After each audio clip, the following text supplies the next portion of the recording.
Spotlighting Hawaii's leaders. We want to bring in Governor David E. Good morning, Mr. Mayor. Lieutenant Governor, good morning. Thanks so much for joining us. Mayor Derek Kawakami. Thank you so much, Senator, for being here. Spotlighting the issues. Where is the virus right now in our community? How much is this overall going to cost the state? How are you responding to the community's concerns? Talk about the level of citations that you guys are writing. Spotlight Hawaii with Yanji Denise and Ryan Kalei Suji on the digital platforms of the Honolulu Star-Advertiser. This episode of Spotlight Hawaii is brought to you by Longstrugs. Well, aloha and good morning. Thanks for tuning in on this Wednesday morning. I'm Ryan Kalei Suji, joined by Yanji Denise. Thanks so much for tuning in here to Spotlight Hawaii on the digital platforms of the Honolulu Star-Advertiser. This morning, Yanji, we are going to be spotlighting the tourism industry and talking with somebody who we haven't spoken to yet on this show, but someone whose company has made a footprint here in the islands. That's right. We actually have a double header today. We're going to be talking to Keone Kealoha, who is the executive director of Kanu, Hawaii. But first, we are joined now by Diana Birkett Rakow. She is the senior vice president of public affairs and sustainability at Alaska Airlines. And we're so happy to have you, Diana. Thanks for having me. I'm excited to be here. Let's start in. We're going to be talking with Keone about Volunteer Week and some of the initiatives that Alaska is pursuing. But let's start with the travel industry as a whole and what you're seeing from your perspective when it comes to travel to Hawaii. We just are sort of on the tail end of the spring break travel and looking forward to the summer. So who's coming here and how full are the flights? Well, thanks for having me. And it's fantastic to have a chance to talk about travel to Hawaii. As you know, we've been flying to Hawaii for 15 years, celebrating our 15th anniversary and this year. And certainly the last couple of years have been unlike anything anybody could have imagined. So it's really wonderful to have full flights again, traveling to the islands. And we're excited. We have 28 flights a day right now. We'll have a summer peak of 35 flights a day. And we're roughly about 20% of all of the flight capacity between the West Coast and Hawaii. Our planes are going to be full this summer. We see a lot of families wanting to go to Hawaii, a lot of younger people, a lot of couples. And we're really excited to be in conversation with them right now about how to travel responsibly to the islands. And I know we'll get into a little bit of that, but I think we'll see full flights. And we're trying to work through right now this challenge of moderating the incredible demand in travel with the capacity that is available as we scale our operations back up to our pre-COVID size. When we're looking at what was travel like pre-COVID for Alaska Airlines and in comparison to where things are now and where they're projected to be, do you see things being restored fully to where they were pre-pandemic levels? And what about any further expansion beyond that? Yeah, great question. So we will be at back at 2019 levels, probably around the end of this year. And we're close. We've actually grown about 20% year over year between last year and this year. But don't forget that growth was from quite a low point, really just driven by the pandemic. So we're excited to get back to our pre-pandemic levels. Beyond that, you will see us continue to grow as a company. We have always paced our growth to Hawaii slowly. Our time of highest growth was actually in the very early years when we were filling capacity that was left by carriers that exited the market. And so we try to balance really carefully demand with supply. But you might see us add new routes over the next few years. You'll certainly see us grow on the West Coast and hopefully offering for travelers from Hawaii to the West Coast, hopefully offer more routes beyond that through our One World partners, as well as our network into the rest of the country. You know, one of the things that can hamper growth has been a lack of workers, not just in the airline industry, but just overall, basically anywhere from, a coffee shop all the way to the executive level. We see hiring at a really rapid pace. What kind of opportunities are available at your airline specifically for those residents in Hawaii? Yeah, I'm glad you asked. So we have about 600 people across the islands of Hawaii that work for Alaska via our partner Unify. And they're great. There's a diversity of different jobs, benefits, including with those jobs include travel, as well as a lot of other benefits and career growth opportunities. They're fast-paced jobs. They're out there in the airline operation. We're hiring about 120 open roles right now, a combination of customer care roles and people working out on the airport, on the tarmac with the airplanes. And so we'd be really thrilled if we've got a lot of great candidates, and we would love to have more. So if anyone, any Hawaii residents would love to look into those jobs, we'd be thrilled. Of course, what is making headlines right now has been sort of the change in mask mandates and the order that was passed a few days ago, lifting that mask mandate and requirement for those who are traveling. What has the company's stance been on this, and your thoughts overall as we move forward into this post-pandemic, or leaving this pandemic and seeing some of these changes happening with rules and regulations that were set up during the pandemic? Yeah, it's a great question, and certainly a lot changed very fast on Monday. The requirement to wear masks on board and on public transportation and in the airports was actually due to sunset on Tuesday. So it was actually going to go away yesterday, and the government decided to postpone it another 2 weeks to just get a little bit more information. Then, of course, as you're referring to, there was a court ruling on Monday saying that the mandate was invalid. And we heard very soon, the sort of hours that followed, from the CDC and the TSA that they no longer were going to enforce the mask mandate for public transportation, including airlines and airports. So we followed suit in saying, well, in absence of the government recommendation and mandate, we would no longer enforce it on our airplanes.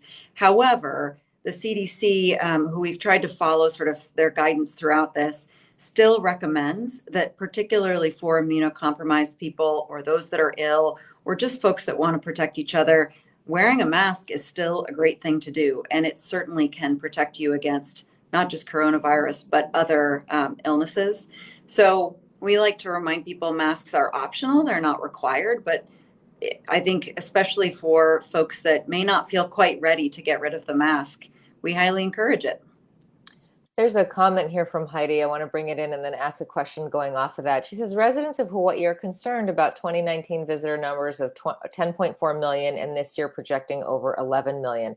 Heidi, I hadn't heard that projection going that far, but residents in Hawaii did, like many other places, got used to having no tourists, and of course all the economic consequences that came with that. But there was, the roads were open and the beaches were less populated, and so now adjusting to bringing and welcoming guests back.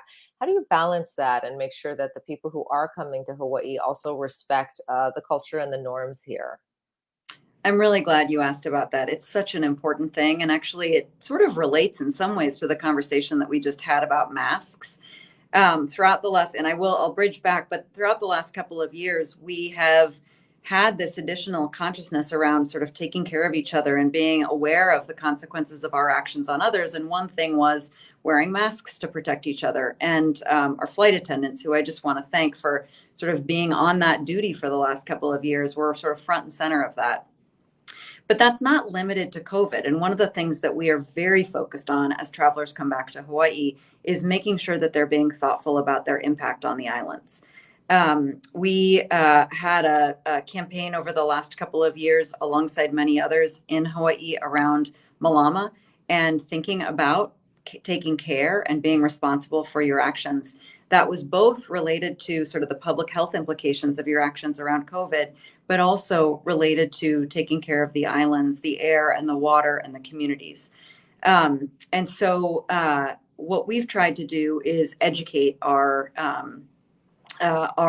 passengers, our guests who are traveling to Hawaii, about how to make sure that you're being a responsible traveler, and in particular in a place like Hawaii. We also launched a partnership earlier this year, actually it was late last year, with Travel to Change, enabling our guests to work through Travel to Change to have an experience while on the islands that is giving back, either planting native trees, learning more about native culture, and really having a greater appreciation for what it means to be a thoughtful traveler. Those are the travelers I think that we all want and that we all want to support, so that you can have the economic benefit without the negative consequences. So that's something that we are going to be really continuing to lean into. And we're so grateful for local partners that help make sure that we're doing that in the right way. When we're looking at sort of diversifying tourism, there is also talk of others, companies and airlines trying to diversify and getting people off to the neighbor islands so that everyone's not concentrated here on the island of Oahu, that they are able to experience other parts of the state. Has there been any talk or efforts for Alaska Airlines to potentially expand to other markets or other communities within Hawaii to help in this effort, or just any other future talks about what the future of Alaska looks like here, Alaska Airlines in Hawaii? Yeah, well, one of the things that we love about flying to Hawaii is we were one of the early airlines to start nonstop flights from points on the West Coast to the neighbor islands and not having to funnel everyone through Oahu. We continue to do that and are really glad to fly point to point from our West Coast markets to all four major islands, and we'll continue to do that, particularly sort of where demand is. In terms of further expansion, right now we're just really focused on getting back to 2019 levels. And as I said, sort of striking that balance of there's a huge surge in travel demand right now. But as we talked about, we need to make sure that as we're meeting that demand, we do so in a way where our flights are predictable, our schedule is delivered, and we fly on time. And that requires the right staffing levels to support that. So there's a balance, and we'll continue to take it sort of in a paced way. I think now's a good opportunity to bring in Keone, Ryan. If we could welcome in Keone Kealoha, who's the Executive Director of Kanu, Hawaii. Of course, Keone, thank you so much for being here. We invited you on to talk about Volunteer Week, which is happening right now in Hawaii, and how your agency is partnering with companies like Alaska Airlines, to encourage people to take care of our island. So first of all, tell us a little bit about Kanu, Hawaii, and how you partner with organizations like Alaska. Sure. Thanks for the opportunity. Kanu, Hawaii is a local nonprofit based in the islands, and it's been around about 15 years. And we focus on community engagement and really having people make a personal commitment to positive change for Hawaii, and then connecting everybody in that process. So Volunteer Week is basically follows that model. We're asking people to individually volunteer to get out in the community and support nonprofits and other community efforts that are happening across Hawaii. But then at the end of that, we want to show what the collective impact of everyone participating throughout this week actually is. And Diana, you mentioned Alaska has had a footprint in Hawaii for 15 years. It's hard to believe that it's been that long already. But one of the things that I think the airlines has done very well, and we see it visibly, is really getting involved in community events. I mean, whether it be a marathon or a fun walk, there always seems to be a presence of Alaska Airlines almost everywhere in the community. And the airlines has done a great job of trying to establish that relationship with community events and organizations. I'm wondering if you can talk a little bit about the importance of this partnership and how you see moving forward working with nonprofits like Kanu Hawaii. Absolutely. Well, thank you. That was really some kind comments there. It's sort of fundamentally who we are, to be grounded in the communities that we serve, especially the ones that are as important as, with a major presence like we have in Hawaii, and getting deeply embedded in things that matter to the local community. I think it's sort of related to our history flying in rural connecting rural communities in Alaska. Community matters, and everybody knows each other, and that's a much better way to provide service when you actually better understand local communities. But as we were talking about earlier, in terms of making sure that our travelers are really well supported and educated about what it means to be a responsible traveler, people like Keone are absolutely essential, and organizations like this are really critical to help make sure that we are doing that in the right way. So we were actually really excited. We had an event that maybe we can talk about a little bit. We love supporting Volunteer Week, but we had an event recently to celebrate signing the pledge to our keiki, and inviting our guests to join us in taking that pledge, in supporting the goal of getting 50,000 people to sign the pledge. Yeah, and if you could expand on that a little bit and tell us about what that pledge is and what that commitment is from the guests who sign it. Sure. Well, Keone, do you want to talk about the pledge, and I'll talk about how we're engaging our guests? Sure. So Pledge to Our Keiki is an environmental pledge that was put together by students from islands across Hawaii. And it reflects their perspective and their views on what's important to them and how we can participate in supporting them and the future that they're looking forward to living here in the islands. So that pledge is something that we are looking to share with not just residents, but with visitors that come to Hawaii to help with, more responsible visitor kind of perspective. When they come here, this place is someone's home, and there's reasons why they should take care of it and help the children, of the future here in Hawaii to take care of their backyards as well. Thanks, Keone. So we signed the pledge, and one of the things that I think is really important in our partnership is signing the pledge as Alaska Airlines to reflect that we intend to take those actions to support the future, but also engaging others in that journey. And in terms of our own actions, we have a commitment of our own to get to net zero carbon emissions by 2040 and be the most carbon efficient and fuel efficient in the near term as well. And actually, all 22,000 of our employees, a part of their annual goals-based bonus pay is based on hitting targets around carbon intensity. So it's really embedded in everyone's job. We also moved earlier this year, again, it was actually late last year, from plastic water bottles and plastic cups for water service to recyclable cartons, boxed water, and recyclable paper cups to try to reduce the waste impact on the world, which is another thing we know is important to Hawaii as well as our West Coast communities. And so by engaging people in the pledge, we made it fun. It was a wonderful celebration, this sort of launch event at San Francisco Airport with hula dancing, and Kimie Minor sang to sort of celebrate life and culture in Hawaii and get guests invigorated on that journey. But also there was a very large sort of physical representation of the pledge, and people had to physically sign. And so those that were part of the event, I think it gave an impact on them. We also gave all of our guests on that flight a membership to Travel to Change so that they can have a chance to explore that opportunity or those experiences and share it with others. But that's not where it ends. We need to continue to communicate about the pledge and get more guests to sign on over the course of the months and years ahead, and really have that be a living conversation with our guests and with communities. I'm wondering if you can expand a little bit more about some of those shifting of that that perception of travel to Hawaii, because I think a lot of people see surf, sand, and sun, and that's all they really want to do.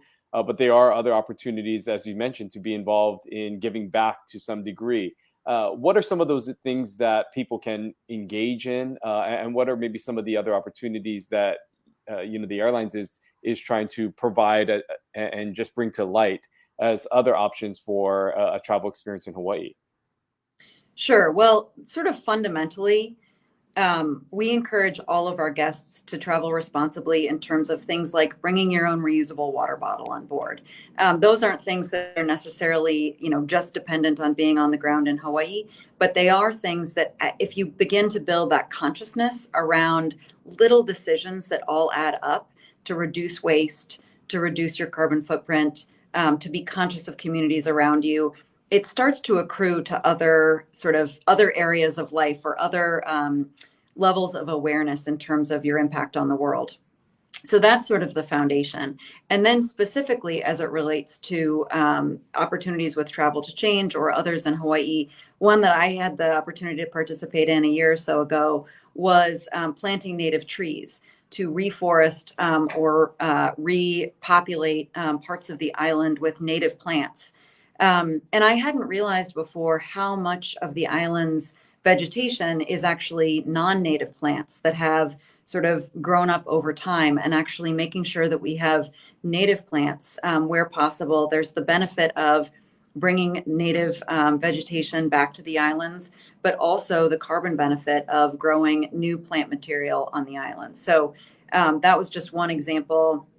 There's a lot of others that are more related to arts and culture. There are beach cleanups, all kinds of different things where people get out there and take action to understand, to improve the environmental sustainability of the islands, and then to protect or to reduce negative impacts that folks may have had over the years.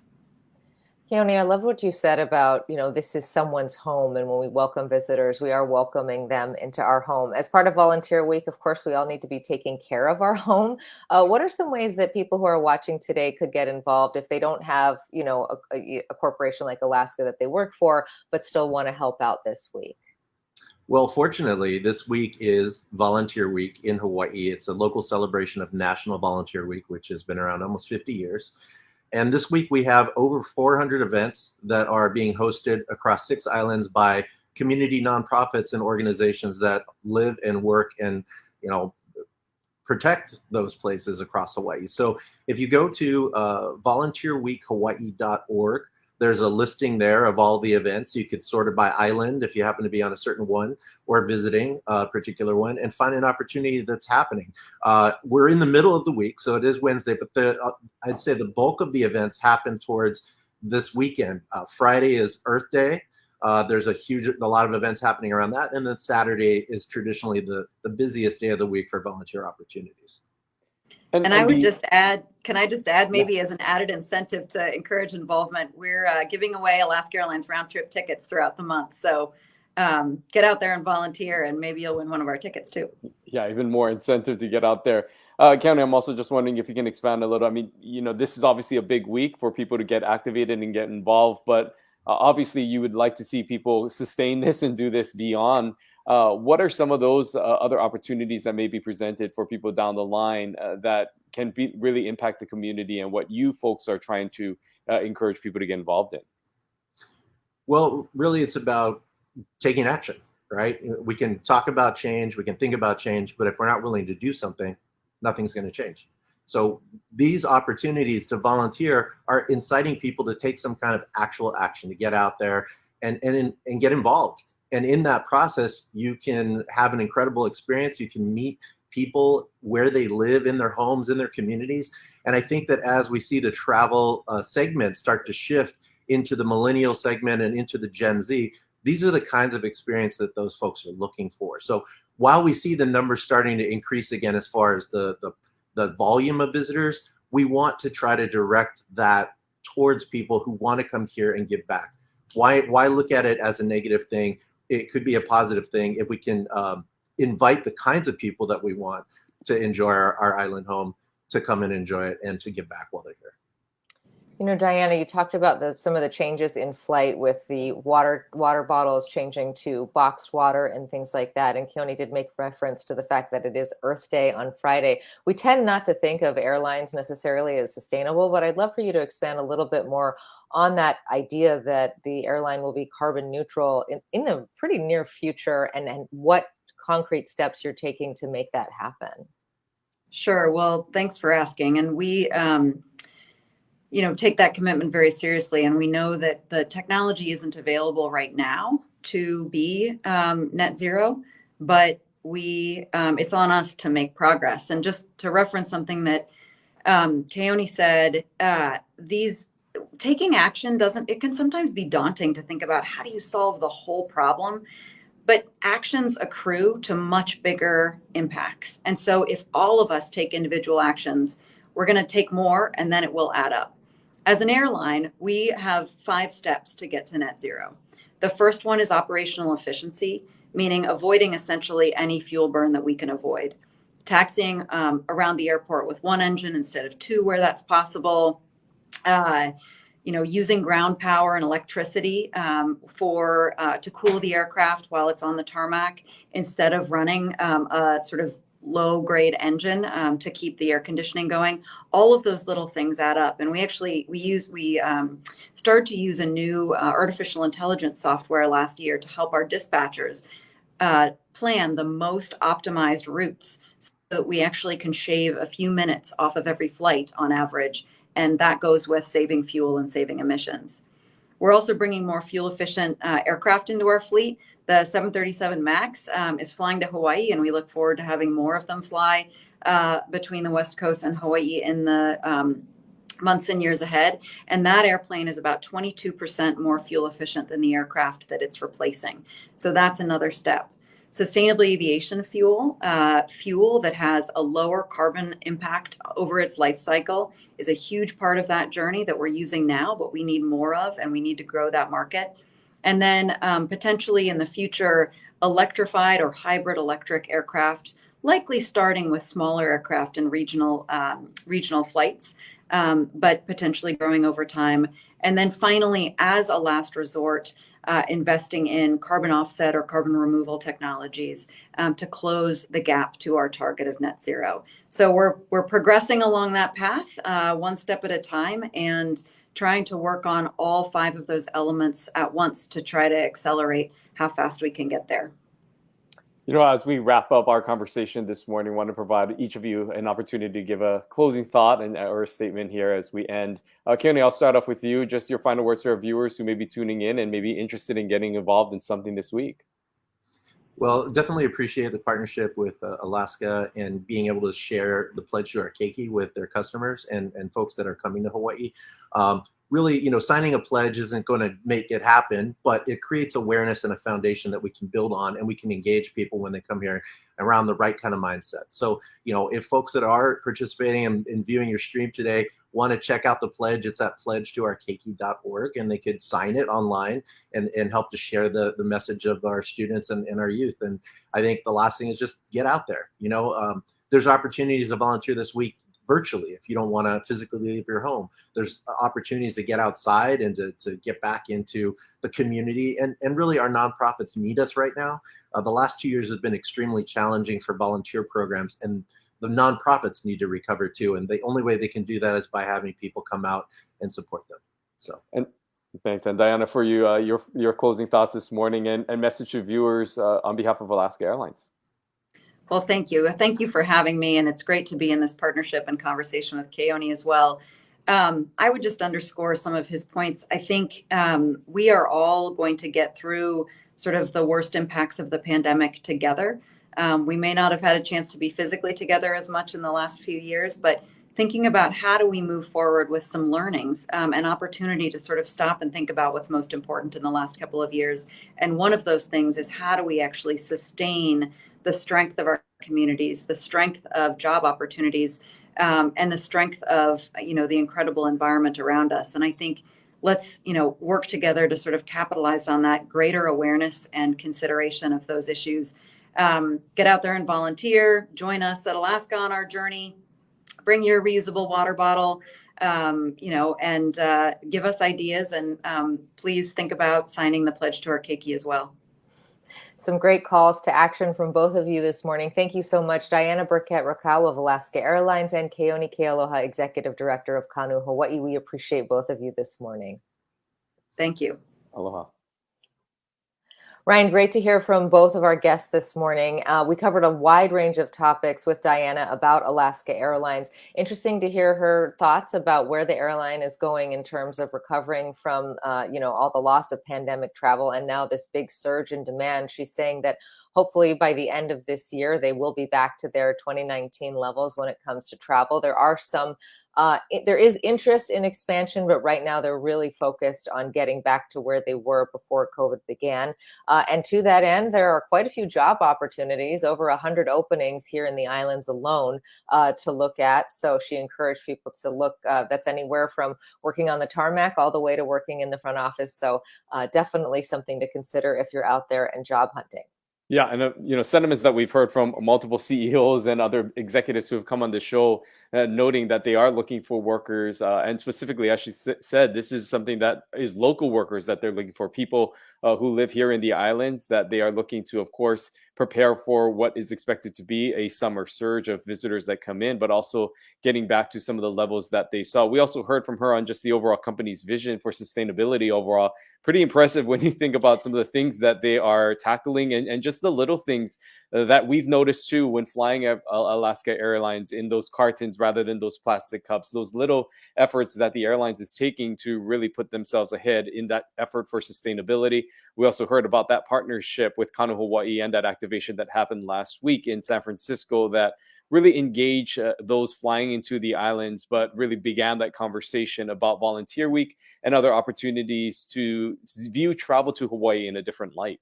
Right, and Kanu Hawaii is hoping that 50,000 people sign the pledge to our keiki. That, of course, is to take care of these beautiful places that we live in, and Alaska Airlines is committed to that as well. So having their guests sign that is definitely a nice thing to see. And if you are interested in volunteering, you did hear Keone there encourage people. The website is still up. There are a lot of opportunities, especially in tandem with Earth Day happening on Friday, and then we're looking at a lot of events over the weekend. So, and he did mention that if you're not comfortable interacting in crowds and not ready to quite head out in person yet, there are opportunities to volunteer virtually as well. His note there at the very end that a lot of nonprofits still have a lot of recovering to do is important to note. So, and you great could to win hear a from trip both. on Alaska Airlines as well. Another bonus for getting involved. You could just win a free trip. We love that.